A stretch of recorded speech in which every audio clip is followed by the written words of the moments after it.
एक दिन किसी घने वन में एक बहुत बड़ा शेर रहता था। वो रोज शिकार पर निकलता और एक ही नहीं, दो नहीं कई कई जानवरों का काम तमाम देता। जंगल के जानवर डरने लगे कि अगर शेर इसी तरह शिकार करता रहा तो एक दिन ऐसा आएगा कि जंगल में कोई भी जानवर नहीं बचेगा। सारे जंगल में सनसनी फैल गई। शेर को रोकने के लिए कोई न कोई उपाय करना जरूरी था। एक दिन जंगल के सारे जानवर इकट्ठा हुए और इस प्रश्न पर विचार करने लगे। अंत में उन्होंने तय किया कि वे सब शेर के पास जाकर उनसे इस बारे में बात करें। दूसरे दिन जानवरों के एक दल शेर के पास पहुंचा। उनके अपनी ओर आते देख शेर घबरा गया और उसने गरज कर पूछा, क्या बात है? तुम सब यहाँ क्यों आ रहे हो? जानवर दल के नेता ने कहा, महाराज, हम आपके पास निवेदन करने आए हैं। आप राजा हैं और हम आपकी प्रजा। जब आप शिकार करने निकलते हैं तो बहुत जानवर मार डालते हैं। आप सबको खा भी नहीं पाते। इस तरह से हमारी संख्या कम होती जा रही है। अगर ऐसा ही होता रहा तो कुछ ही दिनों में जंगल में आपके सिवाय और कोई भी नहीं बचेगा। प्रजा के बिना राजा भी कैसे रह सकता है? यदि हम सभी मर जाएंगे तो आप भी राजा नहीं रहेंगे। हम चाहते हैं कि आप सदा हमारे राजा बने रहें। आपसे हमारी विनती है कि आप अपने घर पर ही रहा करें। हर रोज स्वयं आपके खाने के लिए एक जानवर भेज दिया करेंगे। इस तरह से राजा और प्रजा दोनों ही चैन से रह सकेंगे। शेर को लगा कि जानवरों की बात में सच्चाई है। उसने पल भर सोचा, फिर बोला, अच्छी बात है, मैं तुम्हारे सुझाव को मान लेता हूँ। लेकिन याद रखना, अगर किसी भी दिन तुमने मेरे खाने के लिए पूरा भोजन नहीं भेजा तो मैं जितने जानवर चाहूंगा मार डालूंगा। जानवरों के पास तो और कोई चारा नहीं, इसलिए उन्होंने शेर की शर्त मान ली और अपने अपने घर चले गए। उस दिन से हर रोज शेर के खाने के लिए एक जानवर भेजा जाने लगा। इसके लिए जंगल में रहने वाले सब जानवरों में से एक एक जानवर बारी बारी से चुना जाता था। कुछ दिन बाद खरगोशों की बारी भी आ गई।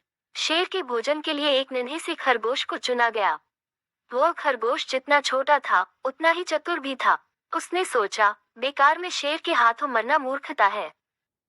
अपनी जान बचाने का कोई न कोई उपाय अवश्य करना चाहिए, और हो सके तो कोई ऐसी तरकीब ढूंढनी चाहिए जिससे सभी को इस मुसीबत से सदा के लिए छुटकारा मिल जाए। आखिर उसने एक तरकीब सोच ही निकाली। खरगोश धीरे धीरे आराम से शेर के घर की ओर चल पड़ा। जब वह शेर के पास पहुंचा तो बहुत देर हो चुकी थी। भूख के मारे शेर का बुरा हाल हो रहा था। जब उसने सिर्फ एक छोटे से खरगोश को अपनी ओर आते देखा तो गुस्से से बौखला उठा और गरज कर बोला, किसने तुम्हें भेजा है? एक तो पिद्दी जैसे हो, दूसरे इतनी देर से आ रहे हो। जिन बेवकूफों ने तुम्हें भेजा है मैं उन सबको ठीक करूंगा। एक एक का काम तमाम न किया तो मेरा नाम भी शेर नहीं। नन्हे खरगोश ने आदर से जमीन तक झुककर, महाराज, अगर आप कृपा करके मेरी बात सुन ली तो मुझे या और जानवरों को दोष नहीं देंगे। वे तो जानते थे कि एक छोटा सा खरगोश आपके भोजन के लिए पूरा नहीं पड़ेगा, इसलिए उन्होंने 6 खरगोश भेजे थे। लेकिन रास्ते में हमें एक और शेर मिल गया।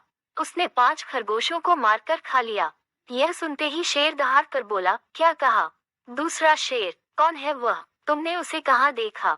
महाराज, वह तो बहुत ही बड़ा शेर है, खरगोश ने कहा। वह जमीन के अंदर बनी एक बड़ी गुफा में से निकला था। वह तो मुझे ही मारने जा रहा था, पर मैंने उससे कहा, सरकार, आपको पता नहीं कि आपने क्या अंधेर कर दिया है। हम सब अपने महाराज के भोजन के लिए जा रहे थे, लेकिन आपने उनका सारा खाना खा लिया है। हमारे महाराज ऐसी बातें सहन नहीं करेंगे। वे जरूर ही यहाँ आकर आपको मार डालेंगे।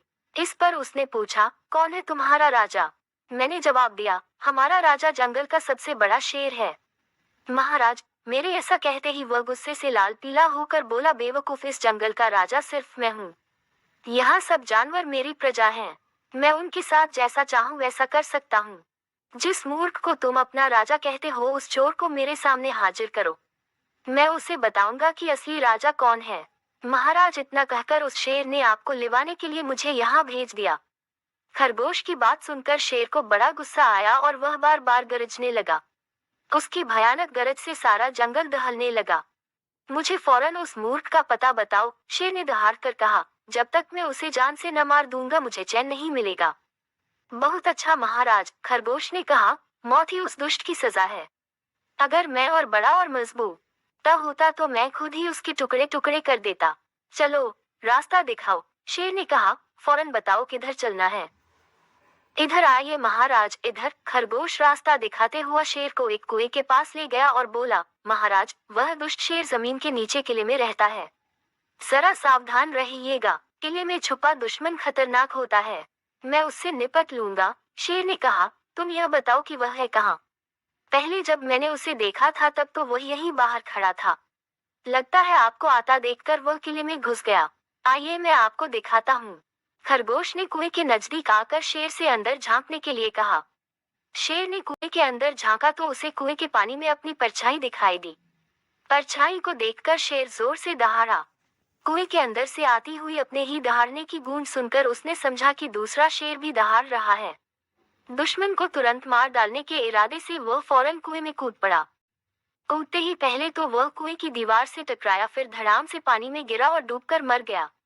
इस तरह चतुराई से शेर से छुट्टी पाकर नन्हा खरगोश घर लौटा।